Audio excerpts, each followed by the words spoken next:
All right, hello everyone. I'm Courtney Valentine, one of the co-chairs. We are going to get started as people are trickling in today. Thank you for everyone who is here already, and please, if you have a chance, add to the chat who you are and introduce yourself to the group. We have a little bit of an unusual meeting today. We're going to try and do something a little bit different today. But to start with, I want to remind everyone that we're going to send out another one of our member surveys. Just look out for your email at the end that we can get some more feedback on topics that you'd be interested in hearing throughout the year. Any ideas of interest in you're presenting on your own, or other people that you know in the community that might be a good person to highlight. Also, we typically do a member spotlight, so we will have anyone who has yet to do that, please send us a message, and we are happy to add you to our list for next month to highlight the work that you're doing, and also to Amelia, our outreach person. We are reminding everyone that we also have a list of job announcements. If you have any jobs you're looking to fill, please post that, and we can be sending that out as well to the group. And next month, our meeting for June will be Dr. Tori Van Dyke of Loma Linda University talking about pediatric sleep. So we're excited to have her coming, and it'll be again first Monday of the month. So I guess it'll be June 3rd and from 12 to 1 Eastern Standard Time. So that's kind of our housekeeping piece.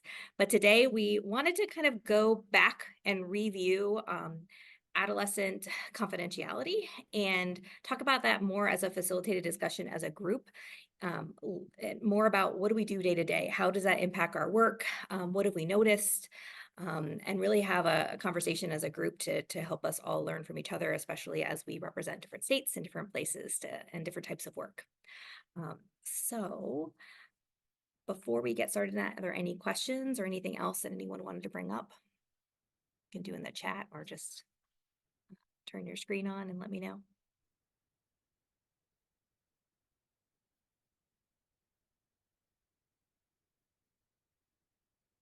Okay. Well, let's get started then. So we want to talk a little bit about adolescent confidentiality. And since it's kind of a small group here, if you don't mind, while we are talking, if you might turn your screen on if you're comfortable, and unmute yourself when you want to talk so we can just have a conversation. It's a nice smaller group today. And maybe start by kind of telling us what state you're from, and if you know kind of the age of consent for your state in terms of coming in individually. I can start. I'm in Washington State, and teens can come and get care on their own in our primary care clinic at 13 for behavioral health services. And I'm in a FQHC that has 4 different departments, from pediatrics all the way to internal medicine and OBGYN and family practice. So we see teens in different varieties. And I also do a school-based telehealth program where the adolescent confidentiality has come up a lot as well, because I typically see kids on a video from a school and they're part of my clinic, but it's also another layer of the confidentiality piece that has always kind of bubbled up. So who else would like to share where they're from? I'll share. I'm Louise Chan. I'm a psychologist at Pediatrics Associates, a primary care clinic in the Columbus, Ohio area. And I'm sad to say I don't remember the exact age of consent for seeing teens without an adult present, but in the state of Ohio, you can have a certain number of visits. Our clinic, because we bill insurance and families will see that, we don't provide those services without family consent. But certainly been something we've discussed. So I'd be curious to hear what others are doing and thinking about.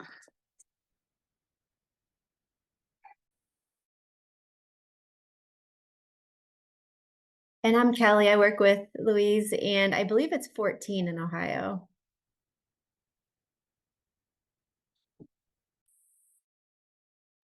We have there's actually a nice review paper that goes over all of the adolescent privacy laws that hopefully we'll share with everyone, because we hope to kind of pull together some of what we learn from one another.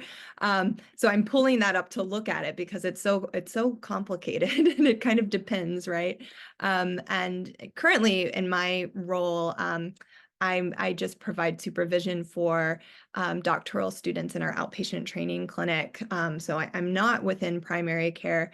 So I've been mostly looking into the mental health care aspect law, which in New Jersey is 16 or older to consent for services, if not for medications. Where else is the one? Yeah, go for it. Go. I'm Jamil Smith. I'm in Detroit, Michigan, and in the Department of Pediatrics. And where we practice our clinic, Wayne Pediatrics. I know that 14 is the age of consent for mental health care. And I am not certain around, limited outpatient care. So yeah, I know that our adolescent pediatricians do a lot of work trying to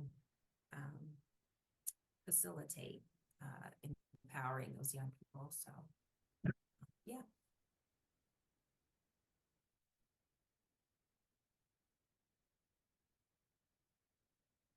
I know a few of people just kind of hopped on, but Courtney opened it up in terms of we're having more of a discussion today about adolescent confidentiality practices. And we know that all of this varies so much by state. So for those who are comfortable sharing and being able to come on the video to tell us a little bit about your setting and where you work and what you know of your state's laws, because they can be quite complicated.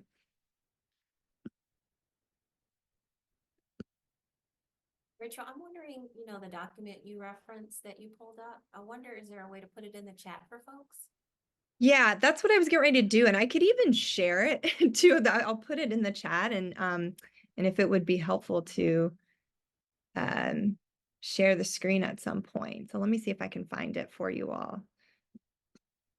Well, and Louise, I love that you brought up the difference between kind of what your state has for consent versus also what you guys do for your clinic practice and billing. I know in my clinic, we were always going under the assumption that kids can come in at 13 and have their own treatment, which we've been doing. And we thought we were able in certain situations to do a sort of a confidential chart so that it wouldn't be sent to billing. And we did all of these processes that were kind of documented and found out that that wasn't happening because obviously we were still billing. And so trying to figure out where is that balance of allowing adolescents to access care appropriately, but also recognizing the billing piece and how does that really play out? And trying to think about how do we have that conversation with teens, or what are the ways that we communicate that in our settings, or even if your clinic has a way of communicating that? Do you know what you all do in your Ohio clinic?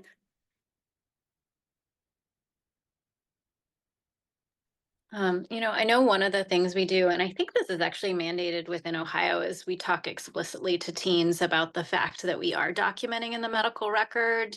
And our medical record is not great about confidentiality, so we are able to do that. But because of similar situations to you, we don't totally trust that, the things that are being said are done on the back end in terms of confidentiality, that happens.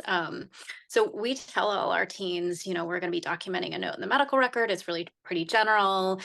I always tell teens, I'm happy for you to read it, and your parents have access to this too. And so I use that as an opening to just kind of start the process of collaborative note writing and that concurrent documentation. I'm yet to have a teen say, yes, please let me read that note. I guess I have a couple times, but it's really pretty rare. But I think in the state of Ohio, you have to, it's part of our consent form that teens co-sign, that they're aware that there's a note in the record.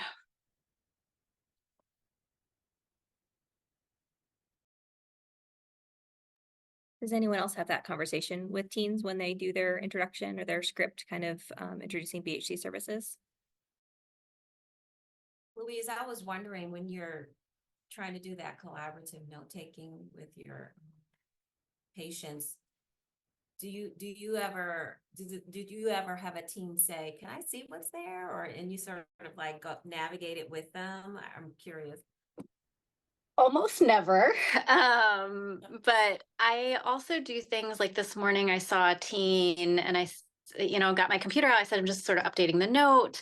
So it sounds like you're saying that you aren't having as many compulsive habits, but it's also because you're feeling like you're busier. And so I just sort of typed that out and said it out loud. And she said, yes, that's what I'm saying. So I use it sort of as a reflective listening kind of exercise.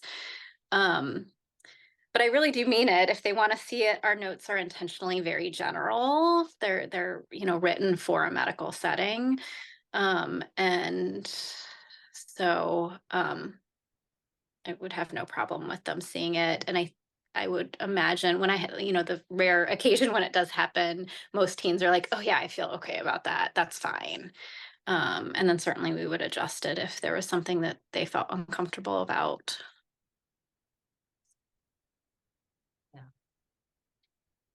Did you say that you have a script or you sort of have developed a script, as you've done this a lot? I just have sort of developed it over time.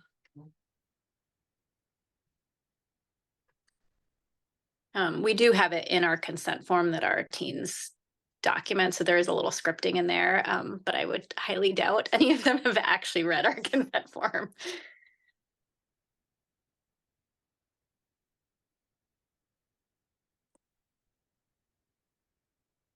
With I'm open just- notes in general, I think in my BHC script, I talk about the fact that I'm part of the medical team and that I make a note in the chart that my patient as well as the medical team have access to.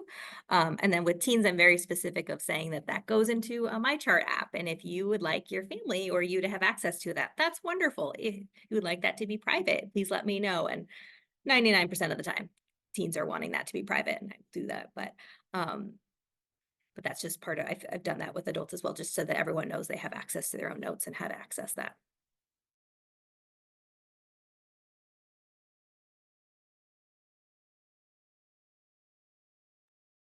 I actually had a patient once who asked me at the end of each visit to read what I was typing in my note. And I almost forgot to do it. And he would remind me every single time to do it. And I think it was helpful because I think it helped build trust with him, but then also it was good review of what we worked on during the visit. So he was able to we were able to summarize together what we worked on and what the next steps were. I often, oh, Kelly, go ahead, sorry. No, that was all. You're good. I just reflect on like how to do this better. And I'm like, am I saying what I need to say? Even though they may be hesitant, is there more that I can do to make them more comfortable with the fact that it could be helpful for them to want to see it and access it, Courtney, I think that's interesting that you kind of encourage teens to get on their MyChart. Do you know if very many teens actually go on? Because our system about a year ago had that capability, but I'm not aware of any teens who are actually taking us up on it. So I'd be curious what your experience is. I don't have many that, well, I don't have many of my patient population in general using MyChart. I have a very rural community in Central Washington with about 50% of our patients predominantly non-English speaking, mostly Spanish speaking. So, and my chart is all in English, so that doesn't help a whole lot. But I've had a couple cases where my chart has been really helpful, where, I've had a really active teen who wanted to engage and use that as a big piece. I also had one unusual case with a teen with selective mutism, and we weren't able to really do a whole lot in our visits, but that patient was able to use my chart almost daily, and we were communicating through my chart and kind of working on that rapport building and building on some of the kind of trauma narratives through that process. So that was a huge win for my chart, but not a huge volume of them. One of the other areas where our team sort of had to think this through, and I'd be curious what other people are doing, is we're uniformly screening teens for depression and anxiety, substance use. And so to make that happen, we really wanted it to be an electronic process. But we didn't really trust that like a parent would hand over their phone at home when they were doing the pre-registration. And so it's sort of an in-office process. and because of a number of glitches, we were going to have to, at least in some cases, send the questionnaire to a cell phone. So we had to work pretty hard to make it happen to send it to the teen's cell phone, not the parent's cell phone, because we really felt like sort of the confidentiality of having a parent hand a phone, they answer all these things on a parent phone, that we weren't really trusting that. I know there was a little bit of data that teens prefer to do things on their own phone versus a tablet, but I know that was one area where we really had to think it through and get creative. Curious if others have done any universal screening in that way, and if teen cell phones are working or if a pad is working well. I mean, we aren't as sophisticated to, and this is something we've thought about, is there a better like pre-encounter process to get teens to fill out their screeners, for example, but we're still doing paper pencil once they get into the encounter, and the pediatricians will ask them to leave. But the MyChart chart issue, I feel like I'm just wondering if anybody, I see Tanya's commented, but yeah, I feel like there needs to be a better way to engage and explain the value of MyChart, and to ask the front staff to do that, those that are just kind of checking them in, it seems like a lot. They're just navigating so much. Sometimes our adolescent pediatrician will have the conversation in the visit about access to their chart and so forth and so on, but trying to encourage them, it's almost like an awareness campaign of some sort needs to happen. But I would love it if anybody in our group has worked on something like that.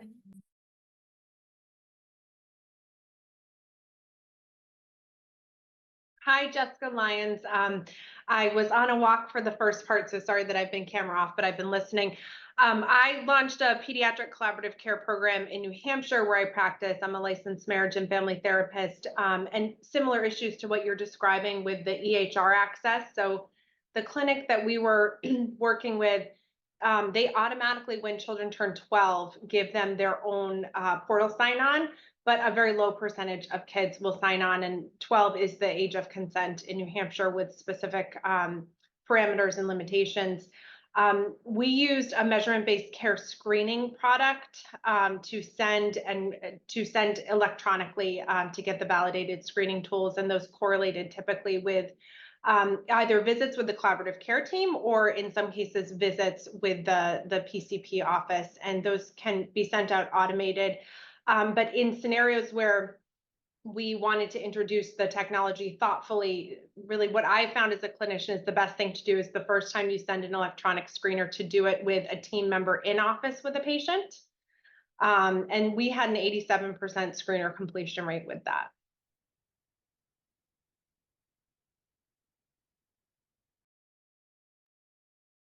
That's amazing, Jessica. Was that like kind of training or onboard piece? Was that from like a front office staff or a BHC or kind of who helped with that process? I'm kind of see it from both directions. Yeah, so we initiated it originally with the BHC during the warm handoff.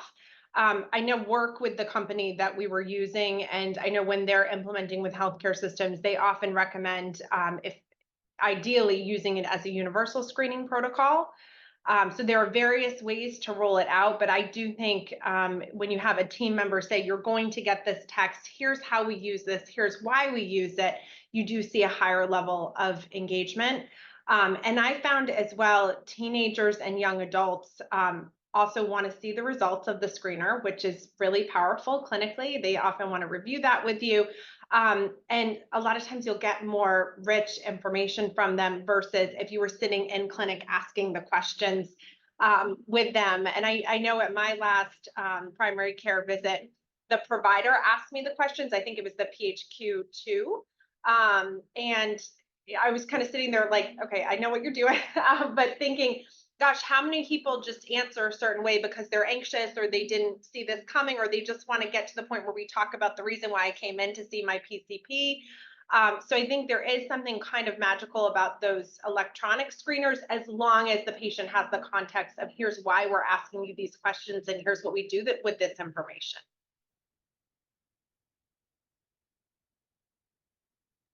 I agree that context is so important. What are you doing for timing of sending that to the teen? Are you able to send it to their cell phones same day? And Yeah, what are right at enrollment. okay. Yeah. So when they're in the office then, or yeah. Yeah, or in some cases, if you're not able to do a warm handoff, and so maybe there's a message sent through the EHR to the care manager, and then the care manager does outreach, it would be the first point of contact.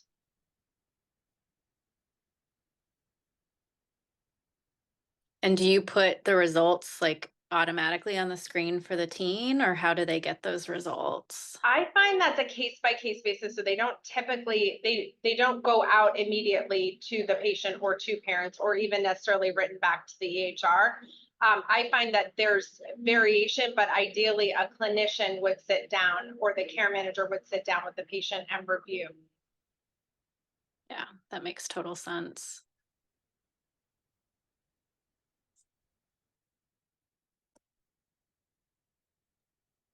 Our organization moved to do, it's called a welcome. It's a tablet.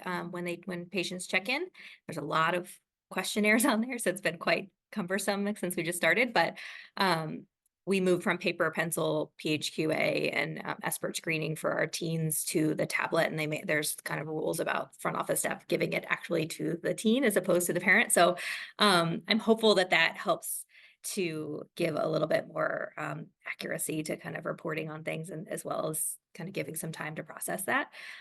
But we're not doing it ahead of time. We're doing it at kind of the point when someone comes in person. But I love the idea of having a visit, especially maybe in our adolescent, like transitional age, of like, here's how you access medical care, and here's how you can have more of a communication. And, we have this thing called My Chart or whatever you have, to communicate, and really almost making that a visit in itself to help engage in the medical process. And I think a big part of this is helping to make sure that teens know how to access their own care and what their rights are, and increase that kind of trust and communication.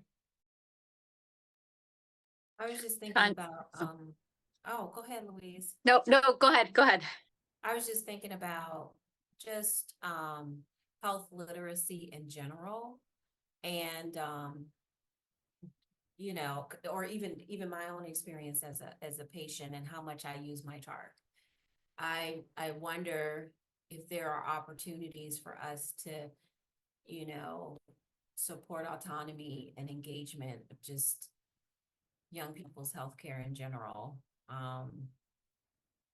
Because,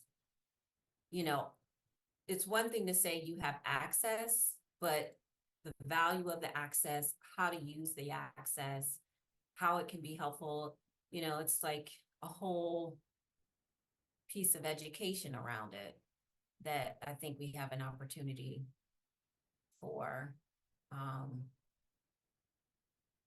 So I wonder if we should be more intentional about that when we're supporting our young people. And I like the idea, is kind of brought up earlier, I don't know if it was you, Courtney, that use the notes as a way like to almost as it was used clinically, right? But even thinking about a bridge between sessions, and like, here's what we covered, and here's like your homework, and like I could see it in that way in terms of engagement and what you've been working on. If there was a way to try to facilitate that, more of that bridge in between, like you can check your my chart as a reminder and of what we did and what we've covered. I agree. It takes a lot of education to get teens even engaged in that process. And I don't have the answer, especially because so much of our work kind of comes down to how can we get this paid for or see value in it. And I can absolutely see some long-term value but to be able to demonstrate that, I'm not sure where we'd even start. But I just wanted to link back. Tanya put a note in the chat about struggling with foster families or kind of families with I think there was one other she mentioned, but foster families in particular. And I just wanted to echo us too. I don't have an answer or any strong ideas. I feel like we're doing well, but if anyone else does, we are all ears, because that's certainly a population where I feel like these are teenagers who more than anyone need to be able to know how to access their own healthcare and that health literacy. But it's also really hard to make that happen. So love to hear what others are doing. I wonder if some of that literacy that you're describing can be part of the work of the care manager, working with those kids who have been part of that system that's very complex and very overwhelming, and educating them on how to advocate for themselves and how to access care. It also comes to mind that a lot of those kids have had disrupted care across many providers and many school systems and many regions, in some cases different states. So they also probably don't have great continuity of care in their overall medical experience.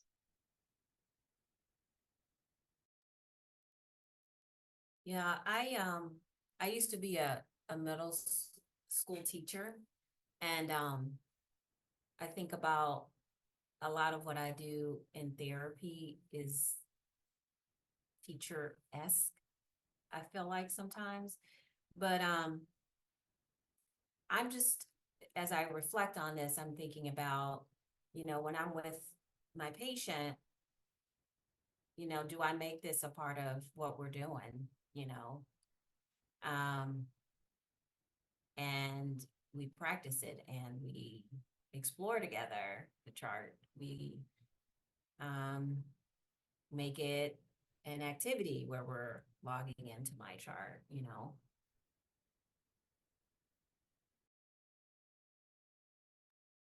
I think most of us are kind of also feeling very stuck with those populations that are so, transient and, in and out of different care, and really kind of struggle with those basic pieces. I don't know if there's a real easy answer for that. I know when I worked as a CASA volunteer with foster kids, and I think sometimes if you know you're meeting a kid and they have a new placement, but helping to identify if they have other kind of consistent people in their lives, maybe making sure immediately we can sign, releases to speak to those people, because they might be the more consistent person to help them access things. Because I found, even working with schools, the kids are sometimes between different school districts, and so there's not a lot of that consistency to even be able to follow through with the same clinic or teacher or places like that. And so it's, I think, hard for us to kind of newly meet and try to meet the needs of a really high risk, child or teen, and not be able to kind of support them long term. Makes me think about how we wear so many different hats. And I'm just even thinking about how I might be able to help a teen get on their patient portal. And like, I don't even know what that process is. And so I guess I would need to start by me figuring out what that even is before I could even become a helper in that role. And it just makes me think about all the different creative ways we can help a family. And I think that's one of the reasons I love behavioral health, is because it's not always just straight therapy. It's sometimes a little more nuanced than that, which makes it fun. I kind of ran into some kind of systems challenges when I tried to explore our practices policy. It was kind of interesting. So the adolescent pediatrician and I were like, where's this breakdown happening in the flow, right? So then when we engaged the practice manager about, hey, we'd like to have this conversation with our front staff about the process and see if there's some opportunities. And there was some resistance, for us to engage them. I don't know what that was about, because, many other things came up and we haven't revisited it yet. Almost like that's not your role, kind of a thing. So I don't know. It's kind of hard to work on these systems level things sometimes.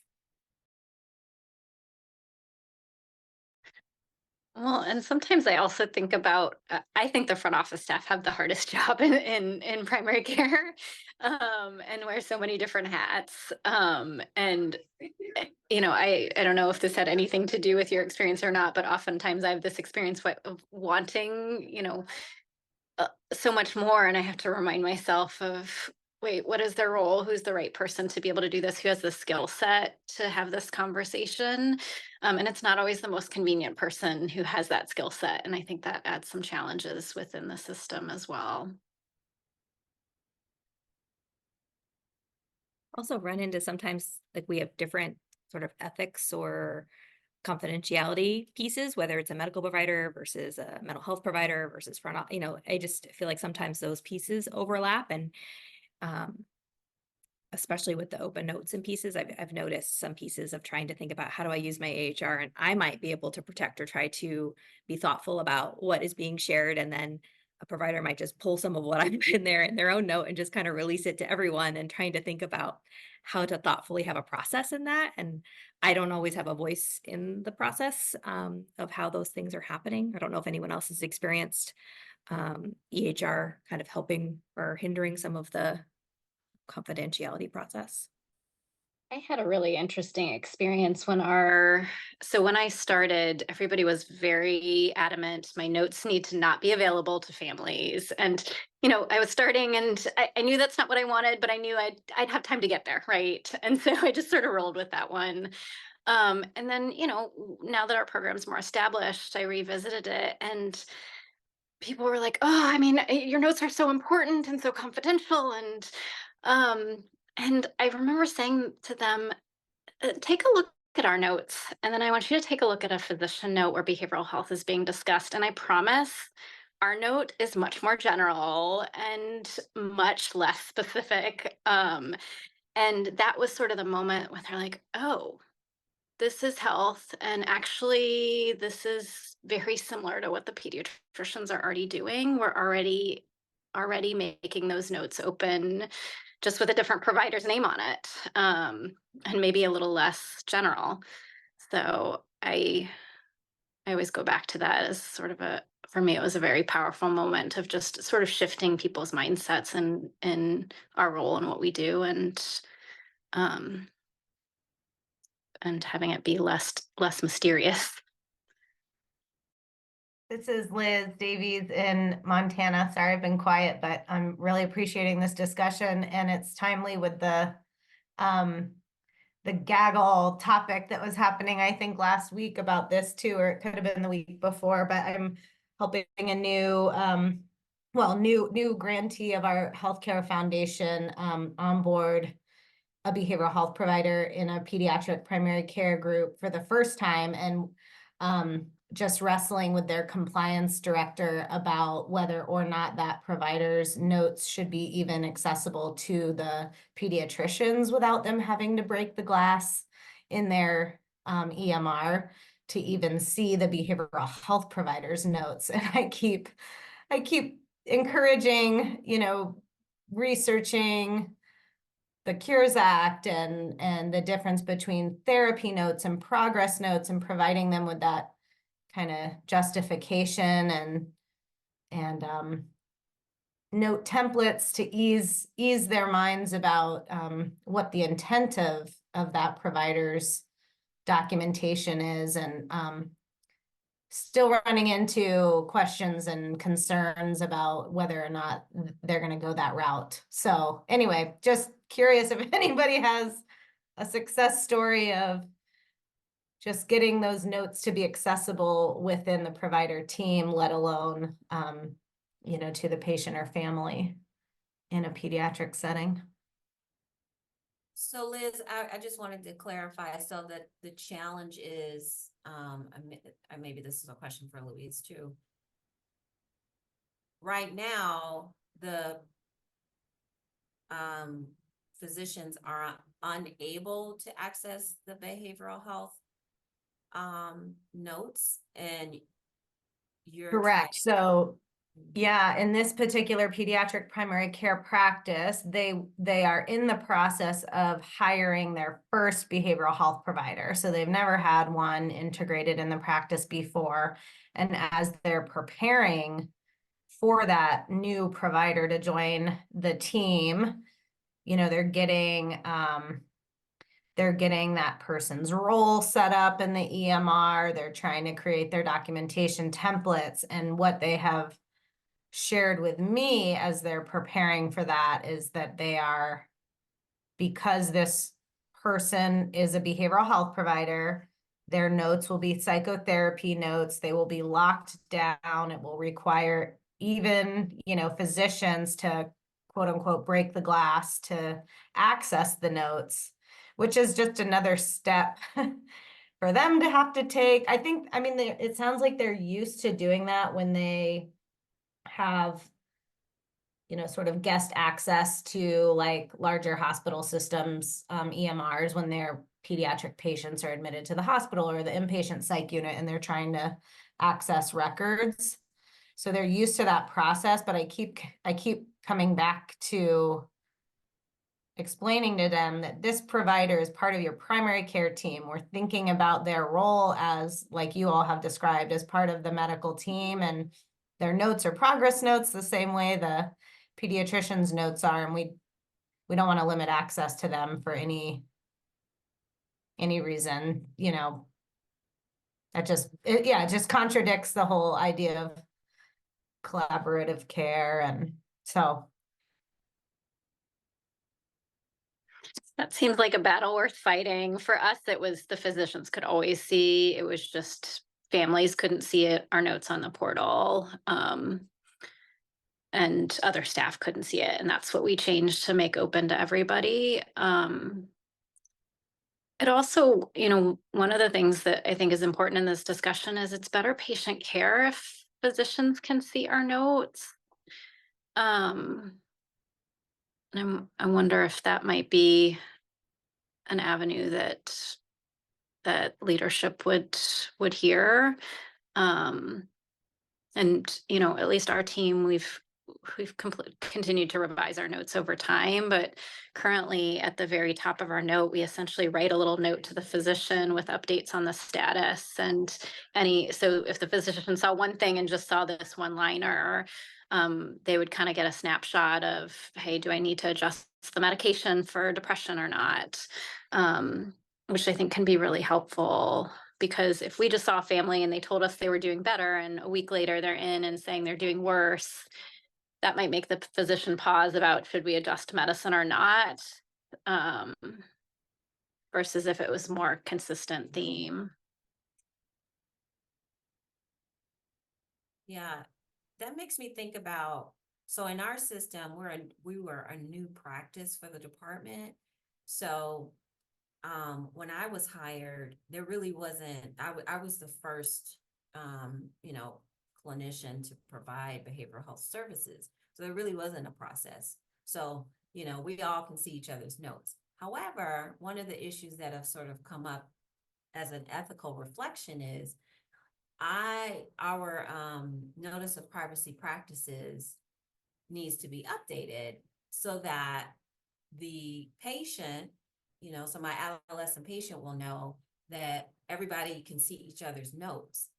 And I've thought about not only do those need to be updated, and I've tried to advocate at a systems level that they be updated, getting the adolescent to understand. So I've thought about, do I need to be saying this? So this gets us back to what could I be doing as I'm in front of my patient to help them understand that their physician can see my note and I can, you know, because I don't think that families really realize that is occurring in our practice.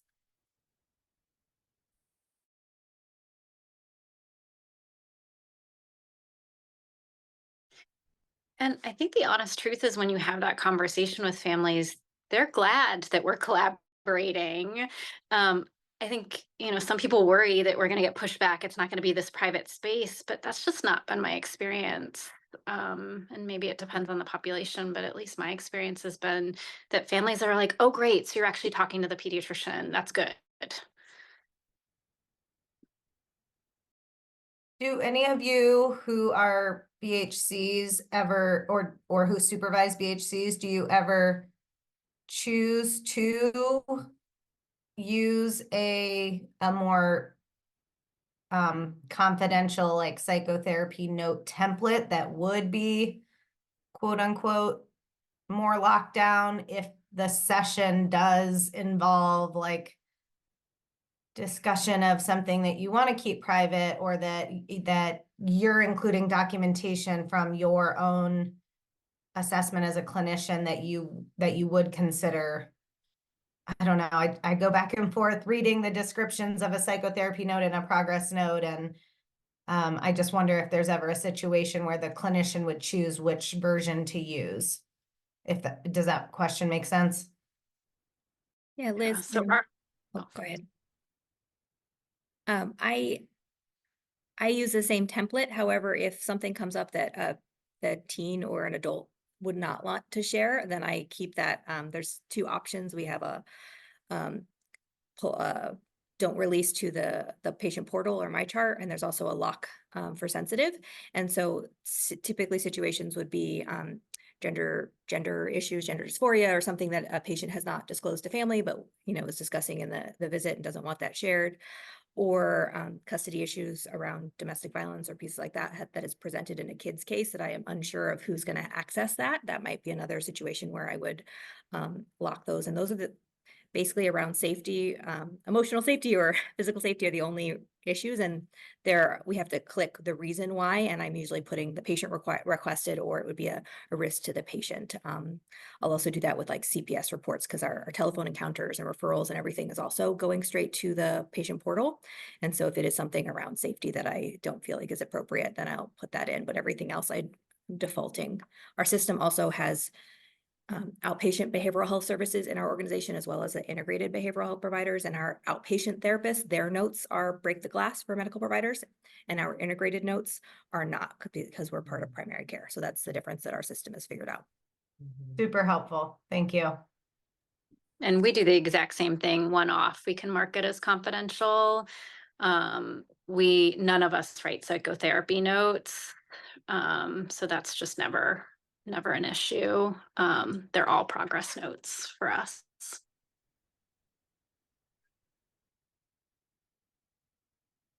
I am just very general when I write notes.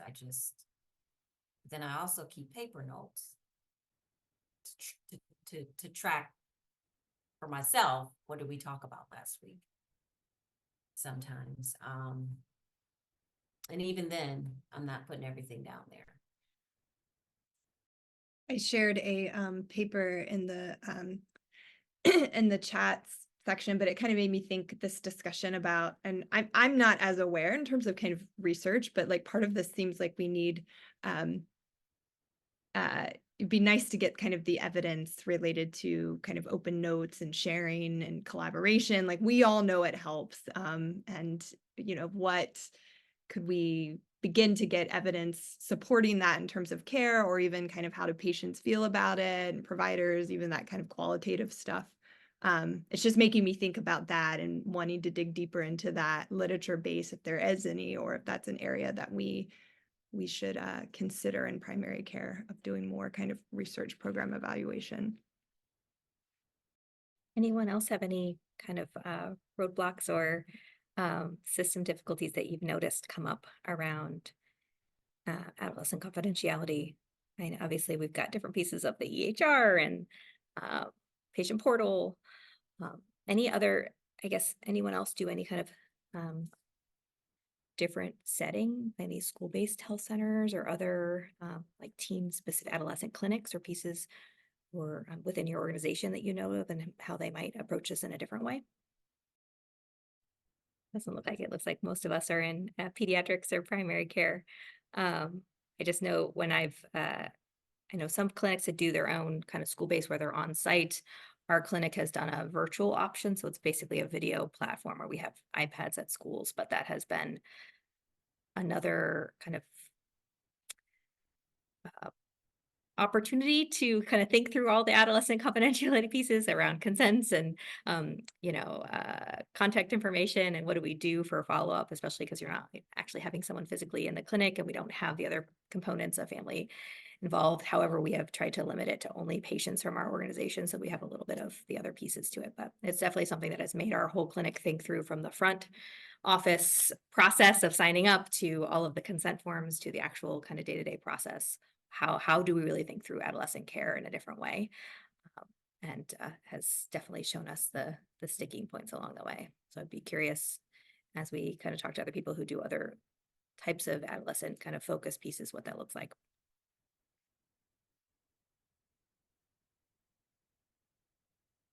And Rachel, thanks for posting that in the chat. We've got emails there if you have questions or follow-ups. We are going to send out, obviously, the member survey again. Please send that to, if you filled it out, thank you. And if you haven't, take a minute or two to fill it out so we can get some feedback on topics you'd be interested in the future.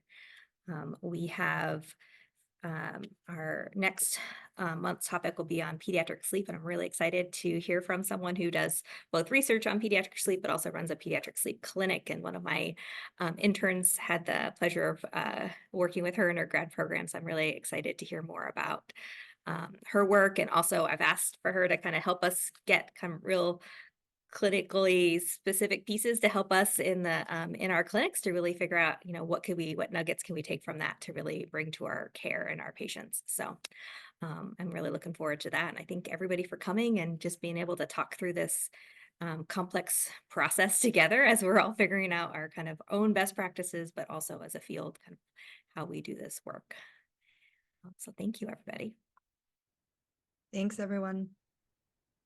All right. Bye. Bye. Thank you. Bye.